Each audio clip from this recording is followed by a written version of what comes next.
सरकार ने, विशेषकर मुख्यमंत्री ने अपने वादे के साथ वादा खिलाफी की है। मजदूर के नाम पर पैसे लिए जा रहे हैं और मजदूर को मात्र 40% दिया जा रहा है, 60% वो ठेकेदार जो वो खा रहा है। ये सारे तीनों की तिकड़ी जो दलालों की है, ये जो मजदूर हैं, कर्मचारी, उनका खून चूस रहे हैं। संविधान में जो आदेश दिए गए हैं सरकार को, उनका खुला उल्लंघन है ये। आने वाले समय में जो युवा पीढ़ी है, अगर ये ठेका प्रथा रही तो युवा पीढ़ी पूरी तरह से तबाह हो जाएगी। नमस्कार, आप देख रहे हैं सौगन टीवी और मैं हूं आपके साथ राधिका शर्मा। इस वक्त मैं मौजूद हूं सिविल लाइंस में, जहां पे केजरीवाल का घर भी है और देखा जाए तो ठेकेदारी प्रथा को हटाने के लिए, निजीकरण को हटाने के लिए विरोध प्रदर्शन चल रहा है। और हमारे साथ मौजूद हैं सुप्रीम कोर्ट के वकील, जाने माने वकील हैं। आइए हम बातचीत कर लेते हैं कि क्या कुछ कहना है उनका और किस तरह से कानून की धाराओं को और कानून के नजरिए से जो है वो इनको इंसाफ मिल सकता है या नहीं। पहले तो बहुत बहुत स्वागत है सर आपका सौगन टीवी पे। Thank you. क्या लगता है सर, जिस तरह से धरना प्रदर्शन चल रहा है, बीसीओ डिपार्टमेंट के लोग हैं जिनको ठेकेदारी प्रथा हटाने के लिए सड़कों पे उतरना पड़ रहा है, क्या लगता है क्या क्या प्रावधान है? नहीं, सरकार ने जो वादा किया था, देखिए अगर हम दिल्ली सरकार की बात करें तो दिल्ली सरकार ने वादा किया था, अपने तीनों बार के जो चुनावी मैनिफेस्टो हैं उनमें वादा किया कि हम अगर सरकार में आएंगे तो हम जो ठेका प्रथा है उसको पूरी तरह से खत्म करेंगे और साथ में दिल्ली में जितने भी कच्चे कर्मचारी हैं उनको पक्का करेंगे।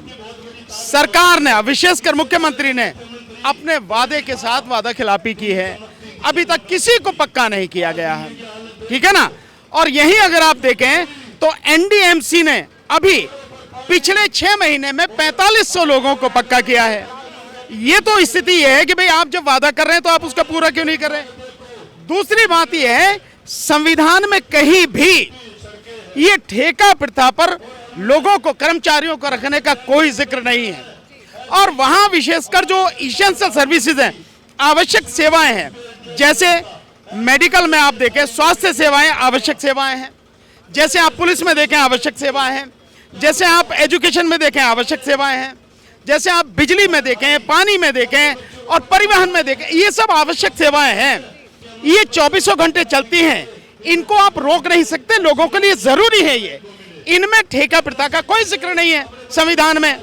सो आप ठेका प्रथा में क्यों रखे हुए हैं? दूसरा, संविधान का उल्लंघन आप इसलिए भी कर रहे हैं कि ठेका प्रथा में जो लोगों को, जो काम करने वाला मजदूर है, मजदूर वही है, कर्मचारी वही है, बीच में ठेकेदार आ गया। सो जो ठेकेदार जो काम कर रहा है इसमें ठेका लेके, काम असली कर रहा है मजदूर। मजदूर के नाम पर पैसे लिए जा रहे हैं और मजदूर को मात्र 40% दिया जा रहा है, 60% वो ठेकेदार जो वो खा रहा है। और देखा तो कालाबाजारी चल रही है। नहीं, निश्चित रूप से ये कालाबाजारी नहीं, कालाबाजारी से भी कहीं ज्यादा है। ये सरकारी स्तर पर ये जो दल्ले बैठे हैं, मैं दल्ले ही बोलूंगा, सरकार यानी जो नेता हैं, जो अधिकारी हैं और जो ठेकेदार हैं, ये सारे तीनों की तिकड़ी जो दलालों की है, ये जो मजदूर हैं, कर्मचारी हैं, उनका खून चूस रहे हैं। सो उसको जो मैं उसके नाम पे आ रहा है, जैसे माना मजदूर कोई काम कर रहा, उसके नाम से आ रहा 50,000 रुपए, मजदूर को मिल रहा 20,000, 30,000 वो खाए जा रहे हैं। उसमें तीनों की बंदरबात होती है, नेताओं की होती है, अधिकारियों की होती है और ठेकेदारों की होती है। सो जो पैसा मजदूर के नाम से लिया जा रहा है वो पूरा का पूरा मजदूर को क्यों नहीं दिया जा रहा? क्यों? क्योंकि बीच में ठेकेदार है। ठेकेदार क्यों डाला? क्योंकि सरकार, नेता, अधिकारी उसके माध्यम से मिलकर खा रहे हैं। तो ये बेसिकली खून चूस रहे हैं और कहीं भी संविधान में ऐसा प्रोविजन नहीं है। दूसरी बात, ये चीज उसके अंतर्गत भी आती है कि संविधान के जो प्रावधान है वो कहते हैं समान काम का समान वेतन। जब आप ठेकेदारी प्रथा में लाते हैं तो उस ठेकेदारी प्रथा के अंतर्गत जो मजदूर काम कर रहा उसको बाकी कोई सुविधा नहीं मिलती, उसको पीपीएफ वगैरह नहीं मिलता, उसको बाकी और जो मेडिकल फैसिलिटी है वो नहीं मिलता, हफ्ते में जो 1 दिन का अवकाश है वो नहीं मिलता, वो सारी चीजें नहीं मिलती।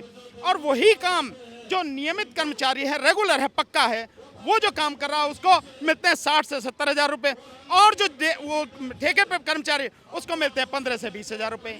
यानी डेली मतलब एक डेली वेजेज की तरह काम कर रहा है और दूसरा जो मिनिमम वेज है वो भी उसे मिल नहीं रहा।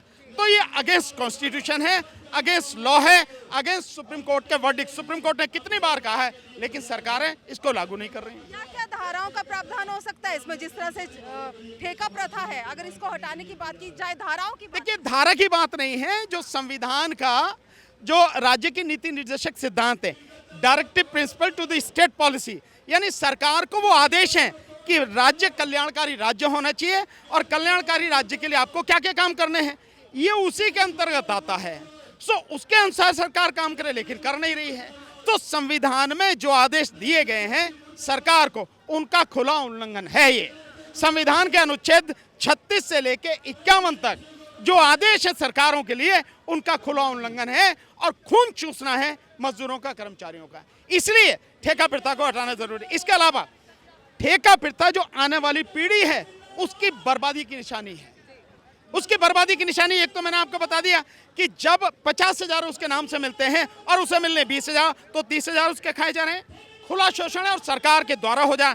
कोई लुटेरा लूट रहा हो, कोई मतलब गुंडा लूट रहा हो, कोई डकैत लूट रहा हो, वो अलग बात है, लेकिन सरकार ही गुंडा और डकैत और लुटेरा बनी हुई है, इनके माध्यम से ही लूट रहा है। दूसरी बात है कि ठेका प्रथा के अनुसार जो रिजर्वेशन है, वो रिजर्वेशन को खत्म करने का एक घिनौना षड्यंत्र है। उन लोगों को जिनको हजारों साल से एक इंसान नहीं समझा गया, गुलाम से बदतर जिंदगी दी गई और संविधान ने प्रावधान किया कि भाई इनको अधिकार मिलना चाहिए, उनके अधिकारों को छीनने का एक ये तरीका है। और आने वाले समय में जो युवा पीढ़ी है, अगर ये ठेका प्रथा रही तो युवा पीढ़ी पूरी तरह से तबाह हो जाएगी। केवल मतलब SC ST OBC की नहीं, पूरे तमाम देश की तमाम जो यूथ है वो सब बर्बाद हो जाएगा। उसको बचाने के लिए अच्छा, जिस तरह से 2 तारीख का ईडी का सम्मन है, केजरीवाल को पूछताछ के लिए ऑफिस में बुलाया है, क्या लगता है जिस तरह से 3 इनके जो मंत्री नेता पहले से जेल में हैं, आपका नंबर मुख्यमंत्री? नहीं, देखिए वो तो पूरा का पूरा राजनीतिक है, वो राजनीतिक षड्यंत्र है मोदी सरकार का, उसका और कोई वो नहीं है। क्योंकि उन्हें यही याद आ रहे हैं, उन्हें विपक्ष के लोग ही याद आ रहे हैं, उन्हें जो बेईमान उसमें बीजेपी में है, छटे हुए बेईमान, उनके खिलाफ कार्रवाई क्यों नहीं है? तो वो सब राजनीतिक वो है। ठीक है, आया उसको जवाब दे। वो जिस तरह से हमारे साथ मौजूद है सुप्रीम कोर्ट के वकील भानु प्रताप जी, जिनसे हमने जानने की कोशिश की कि कानून में क्या प्रावधान है इस तरह के ठेके प्रथा को हटाने का, या ठेका प्रथा जो है वो जायज भी है या नहीं है। इन्हीं सब खबरों के लिए जुड़े रहिए हमारे साथ, देखते रहिए सौगंध टीवी। कैमरामैन किशन के साथ राधिका। आप देख रहे हैं सौगंध टीवी, सौगंध वतन की।